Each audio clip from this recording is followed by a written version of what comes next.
بسم اللہ الرحمن الرحیم۔ ایز پیریڈ مواری کا مسئلہ عام ریگولر روٹین کی مواری مکمل ختم ہونے اور غسل کرنے یعنی پاک ہو جانے کے بعد اگر قطرے آ جائیں جیسے زرد اور گدلا پانی اگر ہو تو اسے ایز شمار نہیں کیا جائے گا بلکہ روزہ نماز دونوں کو ادا کرنا ہوگا، کیونکہ عطیہ رضی اللہ تعالیٰ عنہا نے بیان فرمایا کہ ہم زرد اور مٹیالے رنگ کا کوئی اہمیت نہیں دیتی تھی،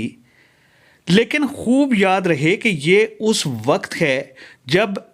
روٹین کے مطابق مواری کے دن پورے ہو چکے ہوں اور تب ایسا ہو، لیکن دوران مواری جو زرد اور گدلا پانی آئے اسے ایز ہی شمار کیا جائے گا۔ مثال کے طور پر مواری کی نارمل روٹین 7 دن تک ہے، مگر 5ویں دن ہی خون تو ختم ہو جائے مگر زرد اور گدلا پانی آئے تو یہ ایز ہی ہوگا،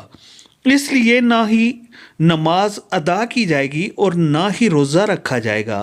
جب تک کہ روٹین کی مدت 7 دن یا ہر کسی کی روٹین کی مدت الگ الگ ہو سکتی ہے جو کہ عورت کو معلوم ہوتی ہے، پورے نہ ہو جائیں اور غسل کر کے پاکی حاصل نہ کر لی جائے۔